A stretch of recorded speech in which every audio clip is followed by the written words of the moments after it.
The distress beacon pulsed through the void like a dying heartbeat. Daniel Reed adjusted his salvage ship's trajectory, guiding the small vessel through a field of twisted metal and frozen debris. Most salvagers ignored signals from this sector. The war between the Draconian colonies and the Raider clans had turned 3 star systems into graveyards. Nobody survived out here anymore. But Daniel had learned long ago that assumptions killed people. His scanners showed breathable atmosphere in one section of a destroyed transport ship. Someone might still be alive. He maneuvered through the wreckage carefully. Shattered hull plates spun past his viewport. A child's toy floated by, its bright colors jarring against the darkness. Daniel's jaw tightened. Civilian transport. The Raiders didn't care who they killed. His ship latched onto the damaged airlock. The seal held barely. Daniel checked his suit one more time before stepping through.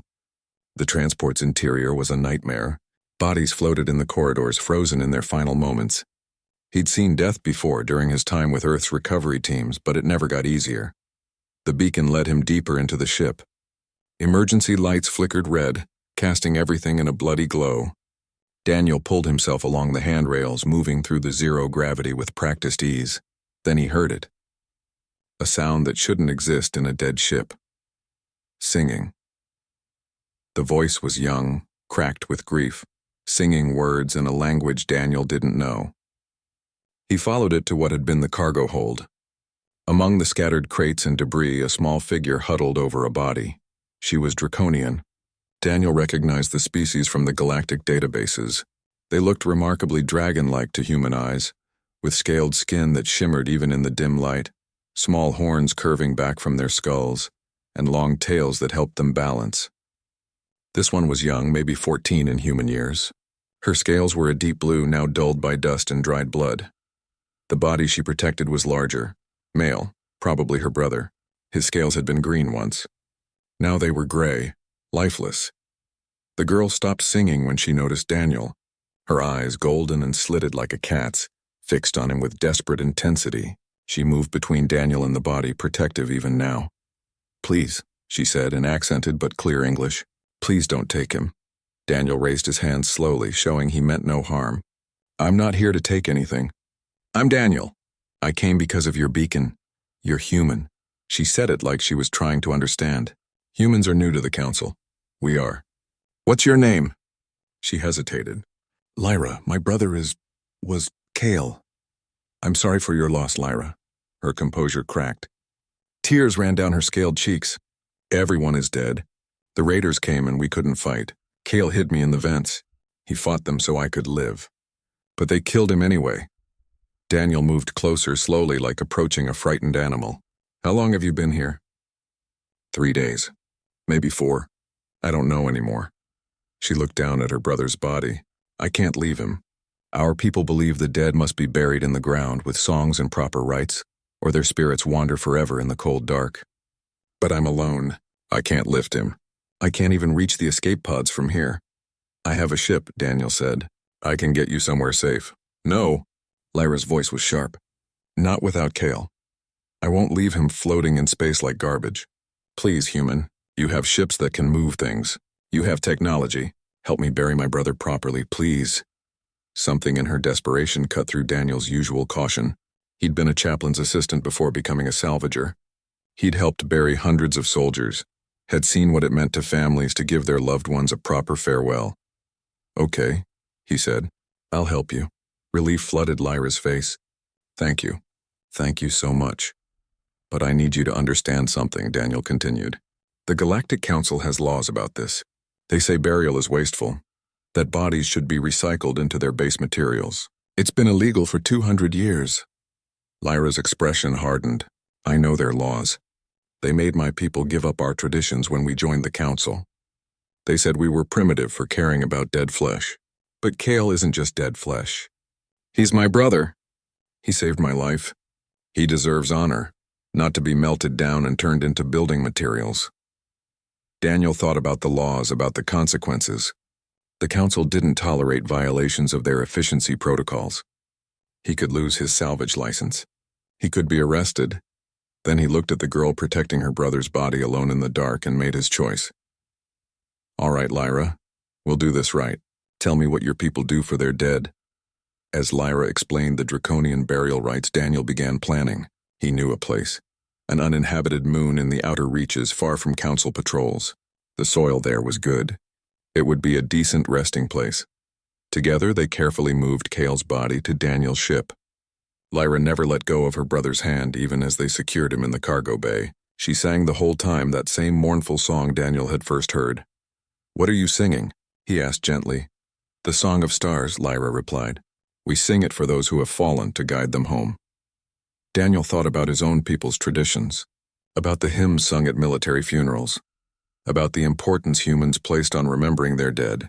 Maybe humans and draconians weren't so different after all. His ship pulled away from the destroyed transport. Behind them, the debris field continued its silent orbit. But Daniel wasn't looking back. He was plotting a course to the moon, preparing to break galactic law for the sake of a grieving child and her brother's memory.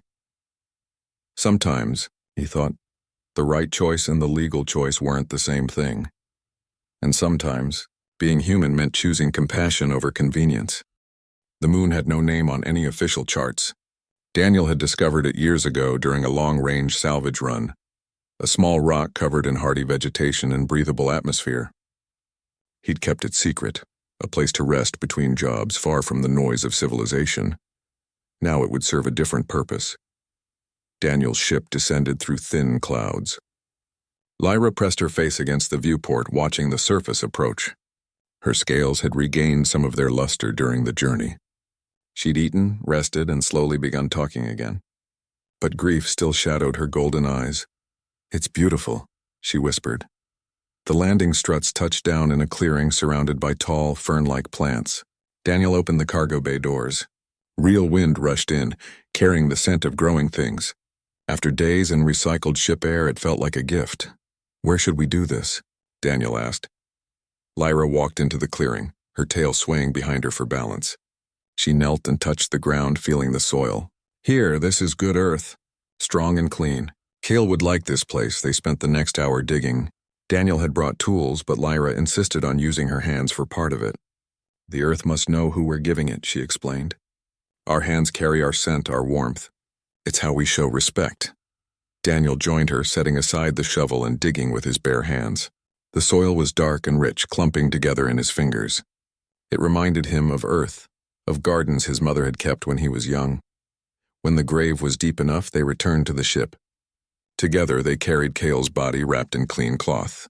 He was heavy, but they managed. Lyra had prepared him according to her people's ways, arranging his hands over his chest, placing a small crystal between his palms. "It's called a heartstone," Lyra explained. "Every draconian carries one. When we die, it goes with us, so our spirit can find its way home to the first world." They lowered Kale into the earth gently. Lyra climbed down beside him, adjusting his position one final time, whispering words in her own language. When she climbed back out, tears streamed freely down her face. "Now we sing," she said. Lyra's voice rose into the air, clear and haunting. The Song of Stars that Daniel had heard before, but now he understood it better. It spoke of journeys ending and new ones beginning, of light returning to light, of love that death couldn't erase. When she finished, silence fell over the clearing. Lyra looked at Daniel expectantly. "Your turn," she said. "My turn? Humans honor their dead too, don't they? I read about it in the Galactic archives. You have ceremonies, words you speak. Share them with Kale. He died protecting me. He deserves honor from both our peoples." Daniel hadn't expected this. He wasn't a chaplain. He'd only assisted with ceremonies, never led them. But standing in that clearing, with Lyra watching him with those golden eyes, he found the words coming anyway. "We don't know what comes after," Daniel began, "but we believe something does. We believe that how we live matters, that the love we give echoes beyond our last breath." He looked down at Kale's wrapped form. This man gave everything to protect his sister. He stood against evil and didn't run. That kind of courage, that kind of love, it doesn't just disappear. It changes the universe. It makes things better. He paused, searching for more words. "On earth, we say, may the road rise to meet you. May the wind be always at your back. May you rest easy, knowing you did right, knowing you were loved." Daniel met Lyra's gaze. "Your brother was a hero, Lyra. The galaxy doesn't know his name, but it's better because he lived in it. Fresh tears ran down Lyra's face, but she was smiling. "Thank you," she said softly. Together they began filling in the grave. The work was slow, meditative. Neither spoke. The only sounds were the wind, the rustling plants, and the soft thuds of earth falling into place. When they finished, Lyra gathered stones from around the clearing and arranged them in a spiral pattern over the grave. "So his spirit knows where his body rests," she explained. Daniel helped, placing each stone carefully. When they were done, the grave looked peaceful, natural, like it had always been part of this place. Lyra sat beside it, her hand resting on the stones. "My mother died when the raiders attacked our colony. My father died the year before in the war. Kel was all I had left." Her voice was steady now, calm. "I thought I would be alone forever. But you helped me, Daniel. A stranger, an alien. You broke your laws for us." "Some laws need to be broken," Daniel replied. "The council won't see it that way." "I know." Lyra turned to face him. "Why did you do it, really? You don't know me. You didn't know Kale. Why risk everything?" Daniel thought about how to answer. "When I was young, my father died in an accident. My mother was destroyed by grief, but our community came together. They held a service. They buried him properly. They gave my mother and me a place to say goodbye." He gestured at the grave. That goodbye, that ceremony, it didn't bring him back. But it helped us heal. It told us that his life mattered, that his death mattered, that we weren't alone in our grief. He looked up at the sky where stars were beginning to appear. "The council says burial is inefficient. They say the atoms in our bodies should be recycled, used for something productive. And maybe they're right, from a purely logical standpoint. But logic isn't everything. Memory matters. Honor matters. The chance to say goodbye matters. Humans understand this," Lyra said. "Most species don't anymore. The council made us forget." "Then maybe," Daniel said quietly, "it's time to remember." They stayed on the moon until the stars were fully visible. Lyra taught Daniel more songs, and he shared stories of Earth's different cultures and their ways of honoring the dead. Despite the grief, despite everything they'd lost, something good was growing between them. Understanding. Connection. Hope. Finally, reluctantly, they returned to the ship. Lyra looked back at the grave one last time. "Goodbye, brother," she whispered. "May your spirit fly among the stars." Daniel started the engines. As they lifted off, he didn't know that a council patrol ship had been tracking them. He didn't know their sensors had recorded everything. He didn't know that in trying to do one good thing, he'd just set in motion events that would shake the entire galaxy. All he knew was that he'd helped a child bury her brother with dignity and love, and that was enough. Council enforcers boarded Daniel's ship 3 hours after they left the moon. No warning, no negotiation. Just magnetic locks sealing his hull and armed officers flooding through his airlocks. Lyra screamed as they pulled her away from Daniel. He tried to fight, but stun weapons dropped him to the deck in seconds. Through blurred vision, he watched them drag Lyra toward their ship. She was crying, reaching for him, but they didn't care. Everything went dark. Daniel woke in a cell on Harmony 7, the massive council station that served as the galaxy's capital. The room was small, sterile, and utterly without character. A force field hummed where a door should be. Days passed, maybe weeks. Time became meaningless. Guards brought food. Lights turned on and off. Nobody spoke to him. Then finally, they came for him. The trial chamber was enormous, built to impress and intimidate. Thousands of seats rose in circular tiers, filled with representatives from hundreds of species. At the center, floating on a platform, sat the Council of Elders, 7 beings so old and so different from each other that they barely seemed real. Daniel stood in a smaller platform in the middle of the room, isolated, exposed. Every eye in the chamber focused on him. The magistrate, a crystalline being named Kelon, spoke first. His voice resonated directly in Daniel's mind. Bypassing the need for translation, human Daniel Reed, you stand accused of resource waste, cultural contamination, and willful violation of Council Efficiency Protocol 7. How do you respond? Daniel's throat was dry. He hadn't spoken in days. I helped a child bury her brother. That's what I did. Murmurs rippled through the crowd. Quillon's crystalline form pulsed with light. You admit to the crime, then? You knowingly violated laws that have maintained galactic stability for 2 centuries. I violated a bad law, Daniel said. his voice growing stronger. Yes, an uproar erupted. The magistrate had to call for silence 3 times before the chamber quieted. The prosecutor, a tall insectoid creature with multiple arms, stepped forward. The accused shows no remorse. He proudly declares his criminality. The evidence is clear. Patrol ship Vigilant recorded the entire burial ceremony. We have visual proof of the defendant and the draconian child disposing of biological matter in soil, contaminating a pristine world with decaying flesh. It wasn't decay, Daniel interrupted. It was a funeral. Semantics, the prosecutor hissed. The council abolished such practices because they are inefficient. A body contains valuable proteins, minerals, rare elements. To bury them accomplishes nothing. Recycling transforms waste into resources. Your actions destroyed potential value for the sake of primitive superstition. His brother wasn't waste, Daniel said, his anger rising. He was a person. He had a name, Kyle. He died protecting his sister. He deserved respect, not to be melted down and turned into ship parts. The prosecutor's mandibles clicked in what might have been laughter. Emotional reasoning. The human brain's greatest weakness. The dead feel nothing. The living require resources. Logic is clear. Then your logic is broken, Daniel shot back. Silence fell. Even the magistrate seemed surprised by Daniel's defiance. Explain, Quellen commanded. Daniel took a breath. You say the dead don't matter. Only the living do. But you're wrong. The dead matter because the living remember them. Civilizations aren't built on efficiency. They're built on meaning, on love. On the belief that our lives and our deaths mean something more than just atoms to be recycled. He gestured around the chamber. Every species here has burial traditions in their history. I've studied the archives. The Zelthan people used to build glass tombs for their leaders. The avian clans once carried their dead to mountain peaks. The silicon-based species of Quartus 9 created crystal gardens from their fallen. You all understood once that death requires ceremony.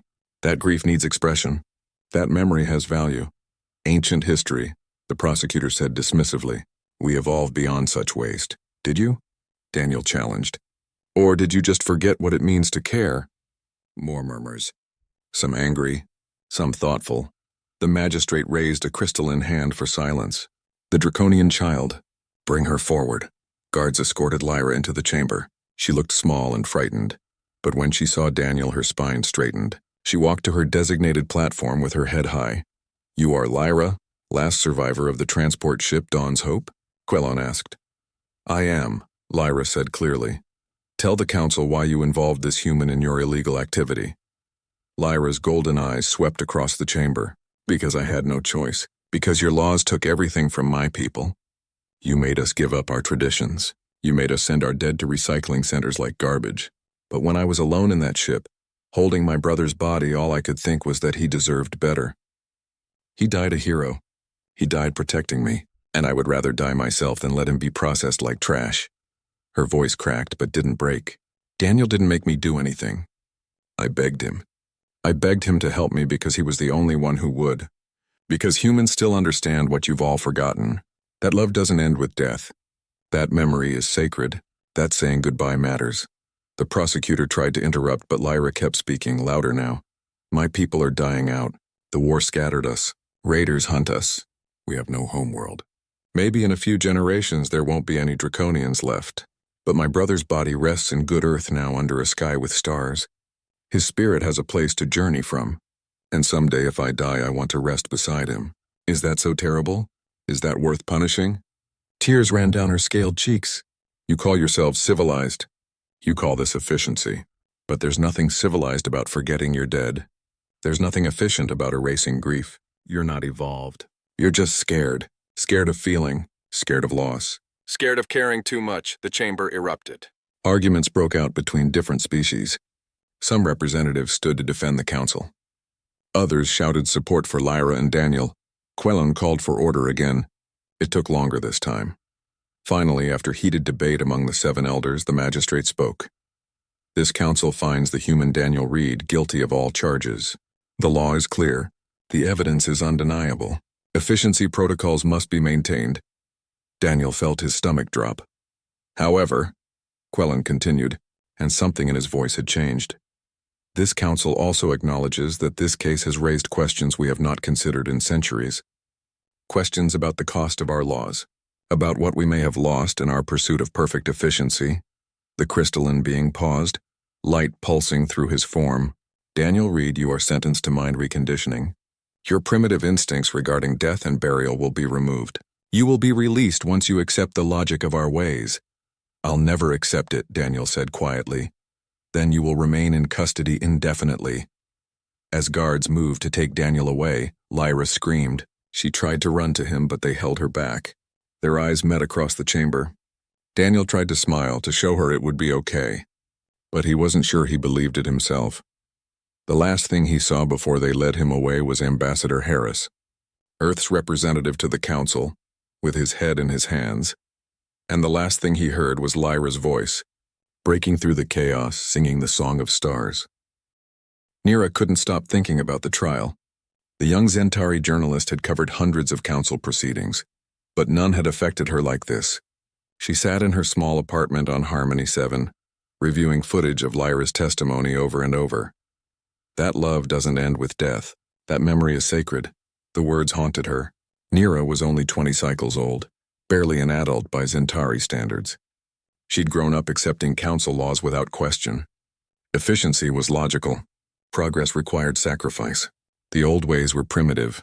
But watching that draconian child defend her brother's memory, watching the human accept punishment rather than deny what he'd done, something inside Nira had cracked open.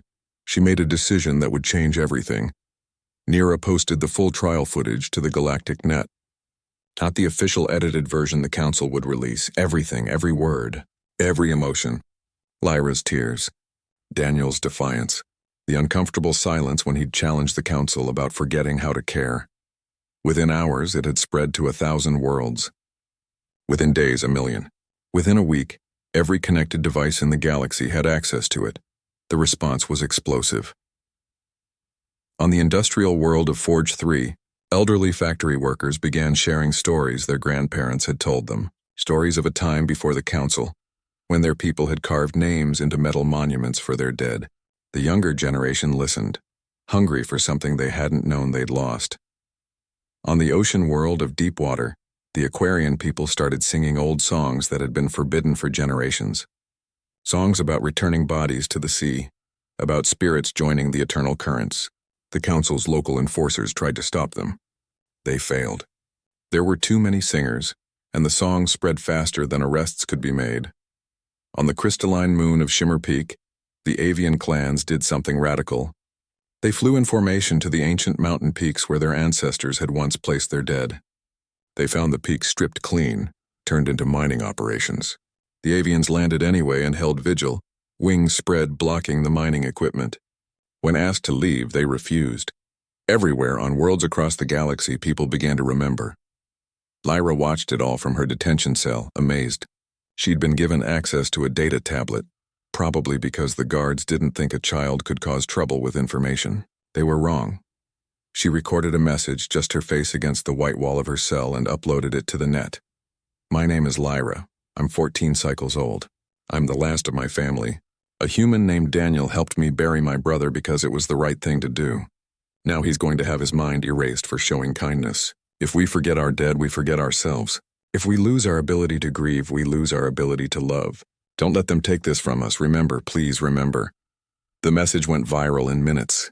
Suddenly, Lyra wasn't just the draconian girl from the trial. She was the symbol of something bigger. A reminder of what the galaxy had given up in the name of efficiency. Protests began. Not violent ones. The protesters understood that violence would give the council an excuse to crack down. Instead, they held vigils. Silent gatherings where people simply stood together, holding images of lost loved ones, sharing memories of the dead. On Harmony 7 itself, outside the very station where Daniel was imprisoned, thousands of beings from hundreds of species assembled. They brought flowers, stones, mementos, everything that had once been part of funeral traditions. They placed them in a growing memorial that stretched for miles. The council ordered the memorial removed. The crowd grew larger. Enforcers were called in. The crowd didn't resist or fight. They just stood there, peaceful and immovable. Inside the council chambers, emergency meetings ran around the clock. The elders argued about how to contain the situation. Some wanted martial law. Others suggested compromise. None could agree. Ambassador Harris saw his chance. He contacted Earth, and Earth responded with typical human intensity. A fleet launched within days, not to wage war, but to make a statement. 50 human ships arrived at Harmony 7 and joined the vigil. They didn't threaten. They didn't demand. They just parked in orbit and broadcast a simple message. We remember our dead. We honor our grief. We stand with those who love even after loss. Released Daniel Reed. Other species began joining, not with warships but with civilian vessels. Traders, families, explorers, all coming to Harmony 7 to be part of something that felt important. Something that felt right. In a forgotten corner of the avian homeworld, an old woman named Sarah climbed from her dwelling for the first time in years. She was ancient by any species' standards. Her feathers white with age, her wings too weak for flight. But she had a story to tell. Sarah had been young when the council had banned the old ways. She'd watched them tear down the mountain shrines. She'd seen them cart away the bodies of her people's heroes to recycling centers. But she'd kept something. A secret. In a cave hidden in the cliffs, Sarah had maintained a shrine. Names carved in stone, feathers from the honored dead. The traditional death songs recorded in old books that should have been destroyed. 50 years she'd kept this secret, terrified of being caught. Now she shared it with the world. Her story, uploaded to the net by her grandchildren, became another spark. Other elders came forward. A Zeltan merchant revealed she'd kept her mother's ashes hidden in a false compartment in her shop for 30 years, unable to dispose of them as the law required. A silicon-based mathematician admitted he'd been visiting an illegal crystal garden, where his partner's consciousness fragments still echoed in the mineral structures. Everywhere secrets spilled out. Hidden graves, forbidden ceremonies, underground networks that had been maintaining death rituals for generations, always in hiding, always in fear. The galaxy discovered it had never really let go. It had just been afraid to hold on. The movement needed a name. It found one organically, emerging from thousands of conversations across the net. The Remembrance. Simple, clear, powerful. The Remembrance had no leaders, no headquarters, no hierarchy. It was just people across hundreds of worlds saying the same thing. We will not forget. We will not let our dead become statistics. We will grieve. We will honor. We will remember, and no law can take that from us. In his cell, Daniel knew nothing about any of this. They'd isolated him, preparing him for reconditioning. But even through the white walls and the force fields, he could feel something changing. The guards were distracted. The station hummed with unusual energy. Something was happening. He just didn't know he'd started it. In another cell, Lyra sang the Song of Stars every night. And across the galaxy, millions of voices joined her, singing in hundreds of languages, all saying the same thing. We remember. We will always remember. 10,000 ships surrounded Harmony 7. They formed a sphere around the station, maintaining perfect distance, their running lights creating a constellation of artificial stars. Inside each ship, crews maintained silent vigil. No weapons were charged. No threats were made. But the message was clear: we are here. We are watching. We will not leave. On the station itself, chaos reigned. The memorial outside had grown so large that it interfered with docking operations. Supply ships couldn't land. Council representatives couldn't leave. The station, normally a symbol of galactic authority, had become a prison for its own government. Magistrate Quellon convened the Council of Elders in emergency session for the 7th time that week. The ancient beings gathered in their private chamber, where no recording devices could reach. We must use force, insisted Elder Vrax, a being of pure energy contained in a magnetic field. Disperse the crowds, destroy the memorial, assert authority, and start a war? Challenged Elder Toma, whose species resembled intelligent plants. There are 10,000 ships out there. Millions more support them. We use force and the galaxy tears itself apart. This is about a burial, Vrax snapped. One human and one draconian. Why does everyone care so much? Quellon, who had been silent, finally spoke. His crystalline form pulsed with deep blue light. Because we made them care. By punishing it so harshly, we showed them what they'd lost. The other elders turned to him, surprised. I am 7,000 years old, Quellon continued. I have served on this council for 3 millennia. I believed in our efficiency protocols. I helped write them. His light dimmed. But I have been thinking about my own people. the crystalline beings of Quartus 9. Before we joined the council, we had traditions. When one of us died, our bodies would be placed in gardens where we would slowly transform into permanent crystal structures. Gardens full of our ancestors, their thoughts still echoing faintly in the mineral lattice. Places of beauty and memory. He paused. The council made us stop. Said it was inefficient to tie up resources in monuments, so we crushed our dead into sand and used them for industrial purposes instead, and we called it progress. Silence fell over the chamber. "Do you know?" Quellon said softly. "I cannot remember my mother's name. We don't maintain records of the dead anymore. No monuments. No memorials. She was recycled 400 years ago, and it's as if she never existed. I have lived 3,000 years, and I cannot remember my own mother's name." Elder Toma's leaves rustled with emotion. My species had death songs. Each plant, when they died, was composted in special groves, and we would sing them back into the soil, believing they fed the next generation. I loved those songs as a sprout. Now I haven't sung them in 800 years. One by one, the elders began to speak. Each had their story. Each had their loss. The very beings who had enforced the forgetting had themselves forgotten, and only now, confronted by a galaxy in peaceful rebellion, did they realize what they'd taken from themselves. Outside the chamber, Lyra had escaped her cell, not through violence or clever tricks. A young guard, a Zentari who'd seen her message, had simply opened the door. "Go," the guard had whispered. "Tell them we can't do this anymore." Now Lyra moved through the station's corridors, following signs toward the public access areas. Other people helped her along the way. A maintenance worker who pointed her toward a less guarded route. A food service employee who gave her a disguise. A pilot who offered to help her reach the docking bays. The Remembrance had supporters everywhere, even inside the council's own station. Lyra made it to a public broadcast station, one of the places where citizens could address the council. She pushed her way inside and activated the equipment. Every screen on Harmony 7 and through the galactic net suddenly showed a young draconian girl with determined golden eyes. "My name is Lyra," she began. "I'm the girl from the trial. I'm speaking to everyone who's joined the vigil, everyone who's remembered their dead, everyone who's refused to forget." She held up a small object, a crystal that caught the light. "This was my brother's heartstone. It's all I have left of him. According to council law, I should have surrendered it for recycling, but I didn't. I'll never surrender it. Because it's not just a crystal. It's a piece of kale. It's proof that he existed, that he mattered, that he was loved." Her voice grew stronger. "Daniel is scheduled for mind reconditioning tomorrow. They're going to erase his memories, his beliefs, everything that makes him who he is. They're going to turn him into someone who thinks compassion is illogical, that grief is primitive, that love can be measured in atoms and efficiency." Lyra looked directly into the camera. "But we know better. We've always known better. We just forgot we knew. Every species here has traditions about death because death is universal. Loss is universal. Love is universal. And the need to say goodbye, to honor those who came before us, that's universal too." She took a breath. "I'm asking the council to release Daniel.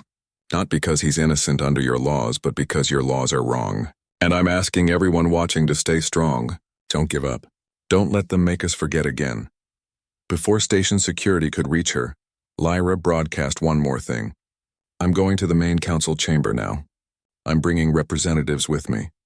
People from the memorial. People with stories to share. And we're not leaving until the council listens." She cut the feed and ran.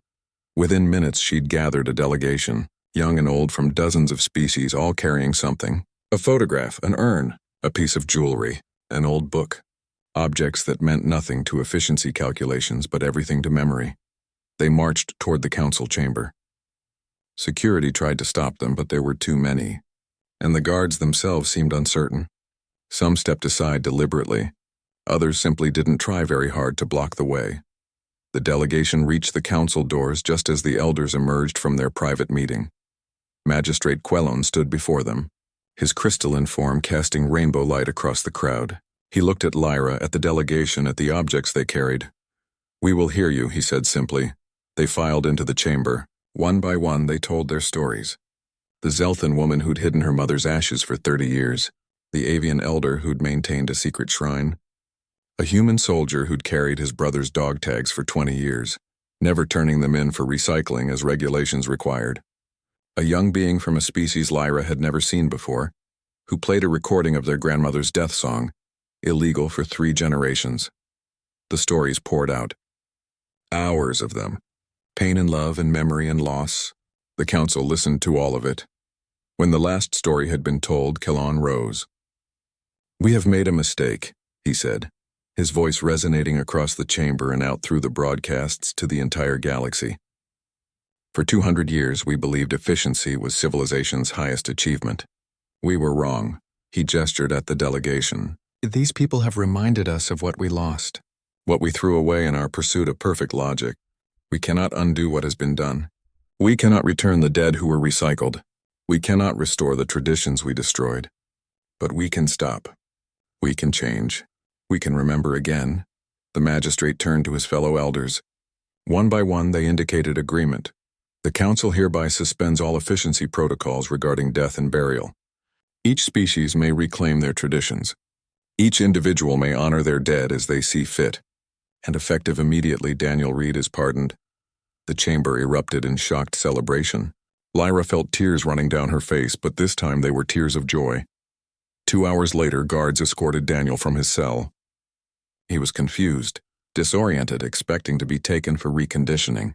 Instead, they brought him to the council chamber, where thousands of beings cheered his arrival. Lyra ran to him. He caught her as she collided with him, hugging him tightly. "What happened?" Daniel asked, bewildered. "We remembered," Lyra said, laughing through tears. "We all remembered." 1 year later, Daniel stood on the surface of that unnamed moon and marveled at what it had become. The clearing where he and Lyra had buried Cale was now part of something much larger. Thousands of graves spread across the hillside, each marked according to different traditions: stones stacked in spirals, carved wooden posts, crystal formations, metal plaques, living flowers planted in careful patterns. The first galactic cemetery, a place where any species could bring their dead, where all traditions were honored, where memory was sacred. "It's beautiful, isn't it?" Lyra said, walking up beside him. She was taller now, almost fully grown, her blue scales bright in the sunlight. She wore the formal robes of an ambassador, though she'd never get used to the fancy clothes. "Your brother started all this," Daniel said. "You started it," Lyra corrected. "By caring, by choosing compassion over law. We both started it, along with a lot of other people." Daniel gestured at the cemetery. "Look at them." Families moved among the graves. An elderly avian couple placing feathers at a marker. A group of Zelthan children learning about their great-grandmother's life from the story carved on her monument. A human woman recently arrived from Earth, planting roses at her father's grave. They were crying. They were laughing. They were remembering. "The council released the final death toll last month," Lyra said quietly. "From the 200 years of efficiency protocols. 9 trillion individuals, recycled without ceremony, without record, without memory. 9 trillion. Daniel closed his eyes. The number was incomprehensible. "We can't bring them back." "No, but we can make sure it never happens again." Lyra touched the heartstone she wore around her neck, Kyle's crystal. "The Remembrance is now an official galactic organization. 50 member species so far. More joining every month. We're documenting traditions, teaching the young ones, helping species reclaim what was lost. And you're the face of it all," Daniel said with a smile. Lyra shrugged. "Someone has to be. Might as well be the girl who started the revolution by asking a stranger for help." They walked among the graves together, following familiar paths to Cale's resting place.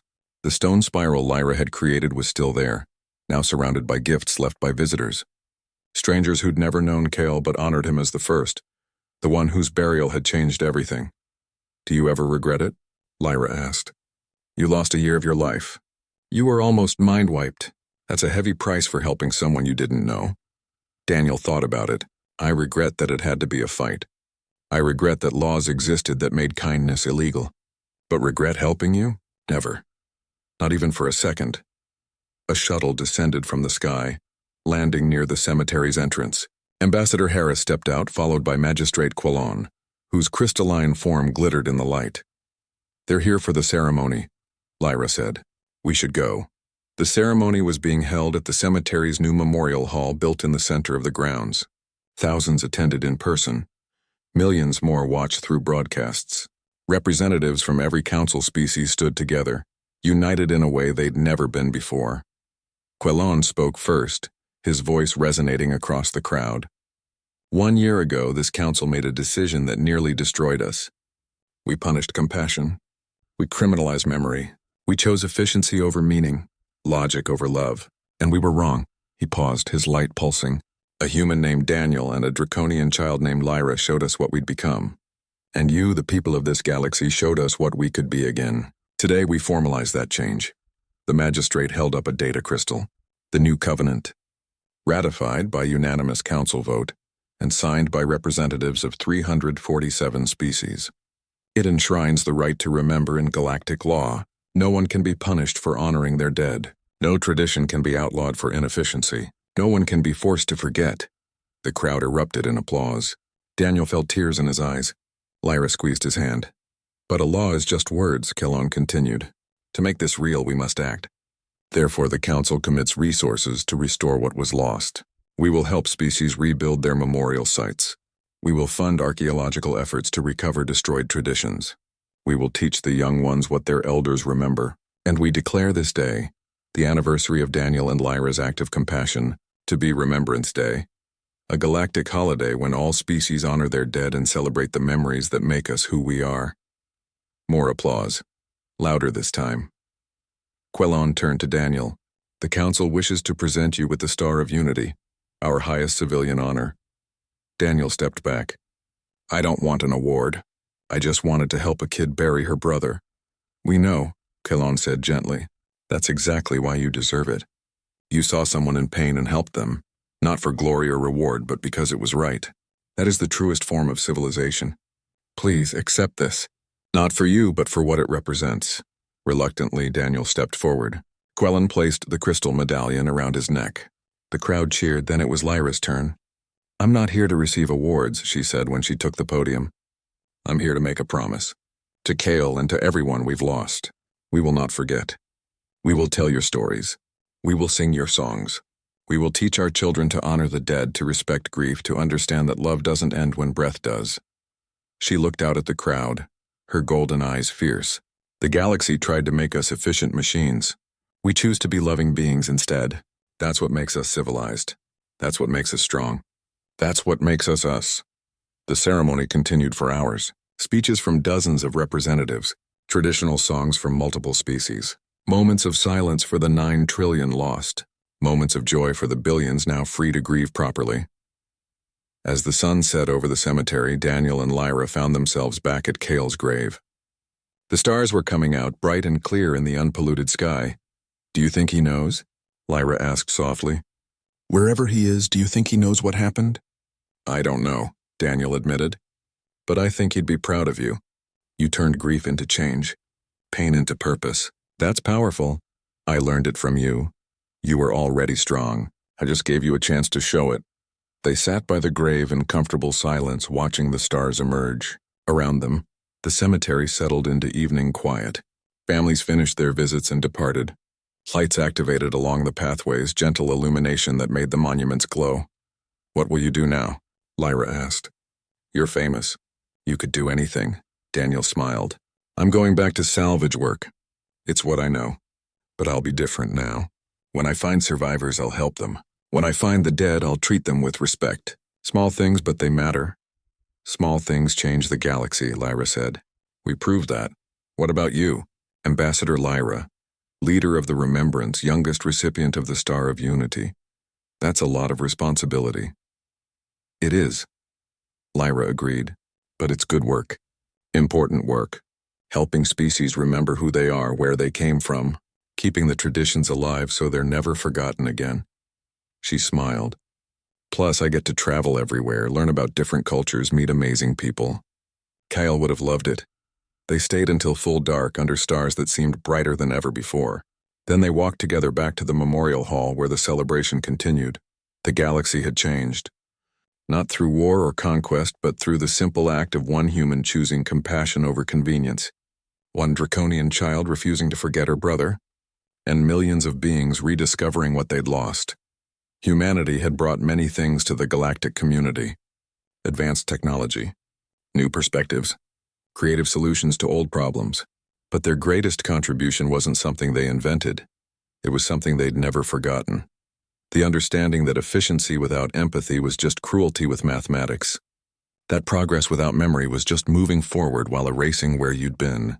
That civilization wasn't about how advanced you became, but about whether you still cared about the people who'd brought you there. On Earth, in the archives of human history, a new entry was added to the records. The story of Daniel and Lyra, the trial, the remembrance, the change.